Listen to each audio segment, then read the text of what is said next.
E aí, meus amores, meus queridos do sexto ano, tudo bem com vocês? Hoje eu estou gravando essa aula porque amanhã, quarta-feira, eu não vou poder estar com vocês ao vivo. Eu estou resolvendo uma série de problemas pessoais. Estou desde semana passada resolvendo essas questões, certo? Mas eu prometo que na próxima semana nós estaremos, a partir da próxima semana, nós estaremos ao vivo com nossas aulas, conversando, jogando conversa fora, rindo e aprendendo também, certo? Ok, desculpem, eu estou fungando a beça porque a renite está me atacando. Os olhos lacrimejam, eu fico fungando, um problema sério, mas vamos que vamos, tá? Vamos que vamos. Na aula de hoje, nós vamos corrigir as questões da atividade 15 referente aos egípcios antigos, a sociedade egípcia da antiguidade. Beleza? Então, vamos que a hora é essa. Item 8, certo? Observe a pirâmide social do Antigo Egito, enumere as caixas de textos de acordo com as características de cada grupo social. Nós conversamos sobre a sociedade egípcia da época, que ela era dividida em classes, e cada classe tinha a sua função. Vamos ver se vocês acertaram mais ou erraram mais, certo? Vamos lá. Faraó. O que o faraó fazia? Qual era a função do faraó? Hein? Ditava as leis, governava o império, era dono de grande parte das terras e comandava o exército. E a nobreza, os nobres, presidiam a justiça, ou seja, faziam a justiça, administravam a justiça, a política e controlavam os impostos. E os sacerdotes? Cuidavam dos templos e serviços religiosos, muito fácil, né?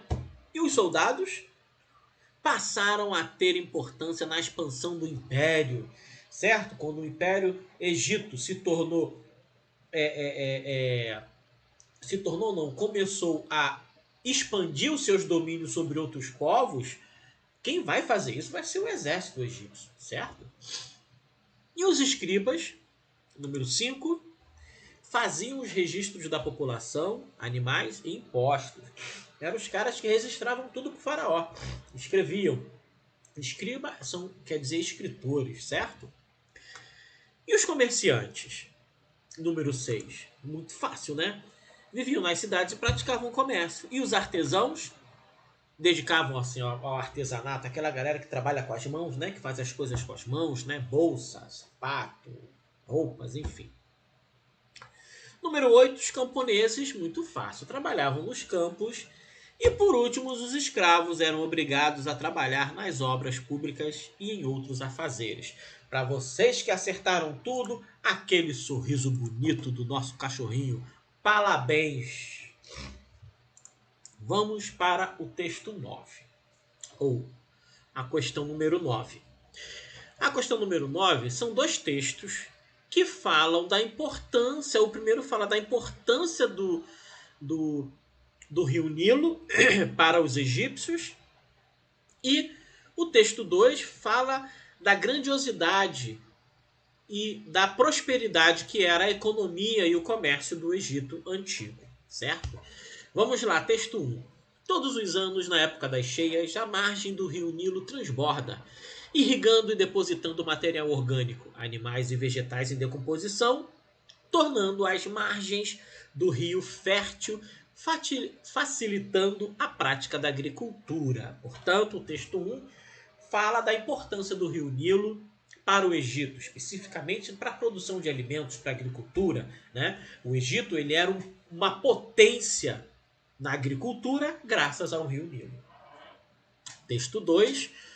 A economia no Antigo Egito era baseada na agricultura. Contudo, ocorriam outras atividades como a pecuária, a caça, a pesca, o artesanato, o comércio, a extração mineral também foi muito importante. Eles cultivavam trigo, cevada, algodão, alface, azeitona, melão, romã, entre outras. Ou seja, a economia era bem diversificada, né? A economia, o comércio era bem diversificado. Eles produziam muita coisa. Beleza, então. Vamos para as perguntas. Letra A. O Egito é um dom do Nilo. Essa frase é atribuída ao grego Heródoto, pai da história, que esteve no Egito quando este foi conquistado por Alexandre o Grande, o Alexandre da Macedônia. Analisando a frase, a partir dos textos acima, explica o seu significado. A letra A está pedindo para vocês explicarem o significado dessa frase aqui. O Egito é um dom do Nilo. Dom quer dizer presente. Então, traduzindo, o Egito é um presente do Nilo. Certo? Deixando subentendido que o Egito foi a bênção que foi para o mundo graças ao Nilo, ao rio Nilo, ou às cheias do rio Nilo. Certo? Então, a explicação é por aí, tá? Beleza? Tranquilo?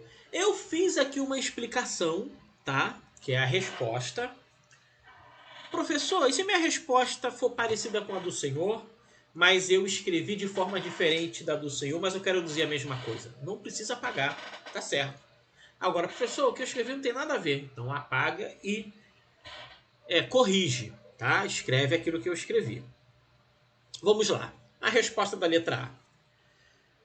O rio Nilo foi essencial, explicando a frase, o Egito é um dom do Nilo. Quer dizer o seguinte, que o rio Nilo foi essencial para a grandeza do Egito. O Egito foi um dos maiores produtores de alimento do mundo antigo, graças à fertilidade promovida nas terras do Egito, promovidas pelo rio Nilo, certo? O Egito foi uma bênção para o mundo graças ao rio Nilo. Basicamente é isso que essa frase está querendo dizer. Beleza? Ok. Vamos para B. Letra B. Opa, deixa eu clicar aqui. Letra B, cadê você? Aí, letra B. Observando os textos e o mapa ao lado, você concorda com essa frase? Justifique. Se você concorda, explique o porquê. Diga sim e o porquê. Se você não concorda com essa frase, coloca não e explique o porquê você não concorda. Tá? Aí vai de cada um. Eu coloquei aqui a minha resposta para ter como base a de vocês, tá? Ou melhor, para ser a base da de vocês. Mesma coisa. Se tiver parecida, não precisa apagar. Mas se tiver muito diferente, apaga e coloca a correta. Você concorda com essa frase? Sim, eu concordo. Justifique. O Egito foi a potência na produção de alimentos e no comércio graças à prosperidade promovida pelas águas do rio Nilo. Certo? Graças ao rio Nilo, o Egito produzia muitos alimentos, vendia muitos alimentos e se tornou um império riquíssimo com a venda desses alimentos. E com esse dinheiro, o Egito pôde investir em outras áreas, na produção de minério, na plantação de outras atividades, na ampliação do comércio, certo? Então, é nesse sentido aí a resposta da B. Beleza? Vamos continuar então. Número 11. Vai falar sobre a religião egípcia. Ok? Vamos lá. A religião que era politeísta, acreditava em vários deuses e antroposomórfica, corpo parte humano e parte animal, desempenhava um papel muito importante na vida dos antigos egípcios. O Egito era uma civilização teocêntrica, ou seja, praticamente tudo girava em torno da religião. Grande parte de suas crenças e rituais foram incluídos em um livro sagrado, o Livro dos Mortos. E assim, eles acreditavam numa vida após a morte. Essa forte crença era representada com frequência em pinturas e objetos deixados nas tumbas, nos caixões. Para garantir a passagem para outra vida, desenvolveram técnicas de mumificação. Dentre as várias formas de túmulos construídos, as pirâmides certamente foram as maiores. Elas serviam geralmente de descanso para os faraós e continham vários objetos pessoais. que os egípcios acreditavam garantir o conforto do soberano pela eternidade. Tendo como base esse texto, vamos responder as perguntas. Por que os egípcios faziam a mumificação? Né? Você pode tirar essa informação do texto, tá? Né? Porque os egípcios, segundo o texto, acreditavam na vida após a morte. Eles acreditavam que, após a morte, eles usariam o mesmo corpo. Por isso que eles utilizavam a técnica de preservação do corpo, porque que é a mumificação. Porque eles acreditavam que eles iriam utilizar o mesmo corpo após a morte. Por isso que eles embalsamavam e enrolavam, né, para proteger, né, o corpo, certo? Eu fiz uma resposta aqui enorme, mas é porque professor é assim mesmo, né? Professor escreve muito, né? Quer dar muita informação para vocês, tá? Mas é aquela situação. Se tiver parecido com o que eu coloquei, não tem problema, tá? Não pode estar muito diferente. Vamos lá, então. A minha resposta é essa. Um elemento central na religião dos egípcios era a crença na continuidade da vida após a morte. Os egípcios acreditavam que a vida terrena era apenas uma etapa de uma jornada que continuaria e que, por isso, seria necessário levá-la de maneira mais justa possível. Os atos realizados em vida, inclusive, eram extremamente importantes, pois definiriam o destino da pessoa. Ou seja, se você foi uma boa pessoa, você ia para o céu. Se você fosse uma pessoa ruim, você ia para um outro lugar. De acordo com essa religião, a religião dos egípcios, cada pessoa que morria teria suas ações julgadas em um tribunal presidido por Osíris, que é uma divindade egípcia, que era o juiz que julgava os mortos. Um dos principais deuses egípcios. A crença egípcia afirmava que o coração da pessoa que morria, né, seria pesado em uma balança, que num lado teria o coração da pessoa e do outro lado uma pena. Se o coração da pessoa pendesse, fosse mais pesado que a pena, a pessoa era muito má e ela iria para o local dos maus. Agora, se o coração da pessoa ficasse equiparado com o peso da pena, quer dizer que essa pessoa foi uma pessoa boa, aí ia para um lugar bom, certo? A crença na vida após a morte também explicava a preocupação dos egípcios com a conservação dos corpos, uma vez que a continuidade da vida estava condicionada à sua preservação na terra. Ou seja, se você, assim que a pessoa morreu, se conseguisse preservar bem o corpo dessa pessoa, essa pessoa conseguiria ir para a vida após a morte com o mesmo corpo, certo? Se ela não protegesse, não preservasse, ou seja, não fizesse a mumificação, ele não conseguiria utilizar aquele corpo. Né? O que aconteceria com eles, professor? Eu não sei, eu posso pesquisar e falo com vocês na próxima semana. Tá?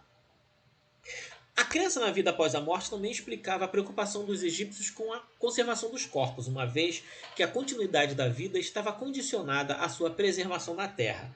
Desse ponto de vista, era necessário que os corpos fossem cuidados, por isso os egípcios mumificavam os mortos.